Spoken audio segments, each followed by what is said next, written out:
I'm EZRAH, and this is the Manila Times. The price of rice in local markets are increasing weekly and is expected to skyrocket as the country produces less output due to typhoons and the looming El Nino.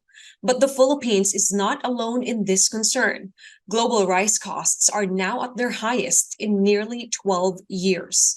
Industry experts warn that rice prices could go up to 60 to 65 pesos per kilo. Here to give his insights is the chairman of Federation of Free Farmers and former Agriculture Secretary, Leonardo Montemayor. Welcome to the Manila Times, sir. Sir, tell us about the current situation and is there an impending rice shortage? Uh, First of all, I would say that the situation now is a bit serious because uh, as we are now in the lean months period. This cover the months of July, August, and September. So that's roughly 90 days. As of August 1, the Department of Agriculture told us that our national supplies were, meaning rice supplies that are in the possession of the traders, farmers, and then by the government through the National Food Authority. These supplies were down to 39 days as of August 1. So assuming muna na walang imports that are coming in, so that 39 days would be good or will last us only up to around the end of the first week of September, September 7th or September 8th. So we're looking at a 21 days gap or rice supplies to tide us over until the start of the main harvest, which would be in the October, November. So that 21 days is critical. That would amount to about, I think, 700 to 750,000 metric tons of rice. So question is that rice going to come in? Because if you are looking at additional rice from the local palay, it's too early yet. We're not yet harvesting. So the essentially that 21 days requirement to cover that gap of 21 days will have to come from imports. And the most that we have heard so far is that around 300,000 metric tons of rice are expected to come in between now and September. So kulang pa rin yung 300,000. That's only about 7 days supply versus the 21 days that we need. So there will be a gap of 14. So that is the reason why, because of the tight supply situation leading to next month, prices of local rice are going up. The tight supply coupled with the increased prices of international rice that we buy from abroad, principally Vietnam, as well as the increase in the prices of local rice that are produced locally in palay form. Sir, you mentioned based on your computations, rice prices could soar up to 60 to 65 pesos per kilo. Yes. Right now, Ezra, the prevailing market prices in the markets range from, I think, about 45 to 50 pesos or even more. And this is true not only in Metro Manila, but I believe all over the country. So that's the situation now. And as I said, as we enter September, unless imports come in sufficient quantity, you will see a further tightening of supply. And of course, following the law of supply and demand, the price of rice will tend to go up. Now, the additional element here is that a few days back, we were informed that some traders were buying local palay at 30, 32, or even more pesos per kilo. And the rough rule of thumb to translate palay price into the retail price of rice is you multiply the palay price by 2. And so 32 times 2 would be roughly 64 pesos per kilo of rice. So that would be the basis for our estimate that rice prices at retail could go as high up as from 60 to 65. Wag sana mangyari, pero unless the imports come in sufficient volume, that might be the likely outcome. Sir, with the external factors at play and the typhoons that damage significant amount of our produce, What is the possibility po kaya of a rice crisis? I think the recent typhoons like Egay, they did substantial damage, but in terms of the rice supply, probably my own calculation is about the loss was probably around 2 days or 3 days supply. So if you factor that in, all the more we have to increase the importable volume by more than 700,000 tons, di ba? Uh, Fortunately, in a sense, many of the rice crops that were affected by the recent typhoons were still in the early stages of growth. Kakatanim lang ng maraming farmers natin eh.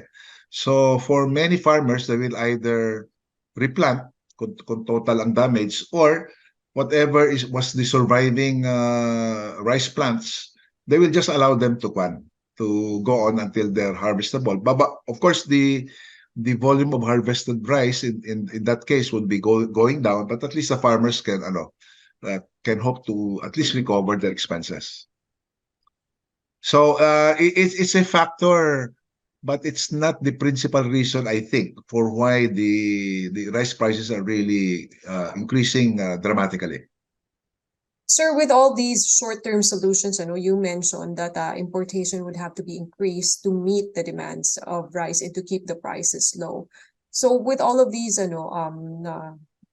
short-term solutions to impede to prevent a possible rice crisis. So could you talk to us more about long-term solutions to achieve that rice sufficiency that the government Yeah, is? just to add quickly, Ezra, on the short-term solutions, we really have to do a fast break in terms of being more uh, careful in our rice consumption. So let's try to avoid unlimited rice. Samantalang the ideal carryover stock, ibig sabihin yung sobra na supply natin sa taong 2023, ideally should be 90 days starting January 1 of 2024. So if it's 52 days, kulang na naman ng 38 days, di ba? Eh ang problema, the dry season crop that will be planted by farmers immediately after the harvest in October, November will be coming in mga March or April of next year. So baka kulangin na naman kasi especially if El Nino enters the picture in early 2024, magkakaproblema tayo hindi lang in the lean months but even in the dry season months of April to May. So ang solutions dito again would be have to be immediate. Make sure all the irrigation systems are properly maintained. Yung mga dapat linisin yung kanal para we do not waste water. Try to construct as many water impounding dams as possible. Introduce solar powered irrigation systems that can be done at farm level. This can still be done between now and the end of this year.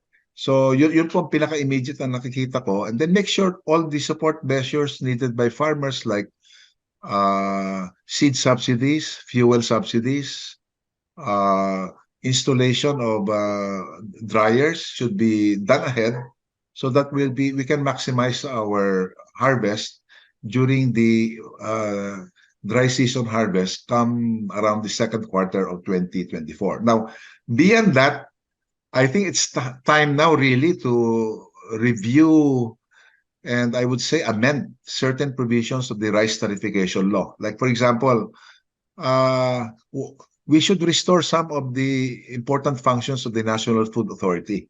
Right now, even if there is a impending shortage of rice and traders are reluctant to import because of the high price of rice, the RTL law prohibits NFA, the government, from importing. So wala pong flexibility ang government natin to deal with a very tight supply situation. Also, the NFA does not even have, I think, adequate data. How much stocks do the private traders have in their bodegas? Because that visitorial or inspection power was removed totally by the rice tariffication law. So, pati basic information hindi alam ng gobyerno. It's high time really for the president to really, shall we say, use his political clout to push Congress to pass the land use law. But it has been lying idle for more than 6 years, even during the Duterte administration, in the Senate Committee on Agriculture, chaired by by the committee chair, my good friend Cynthia Villar. And there's no reason why the committee cannot even hold a single hearing. I don't see why that cannot be subjected to a hearing and then vote on it, because the whole country is asking for a land use law that will rationally allocate the uses of land, all types of land in the Philippines, including agricultural land, and prevent uh, uh, unnecessary conversions of agricultural lands that are needed for our food security. Okay, those are, thank you for those insights, sir. No, so repeating what you said, the government could look into land conversion laws and restoring certain functions of the NFA, especially with importing and collecting adequate and accurate data. And repeating your advice to local consumers to stop wasting rice and magluto lamang ng kakainin na tamang-tama. Opo. Tama po. Thank you so much, Chairman of Federation of Free Farmers and former Agriculture Secretary Leonardo Montemayor. Maraming salamat po. Salamat din po sa inyong invitasyon. Thank you.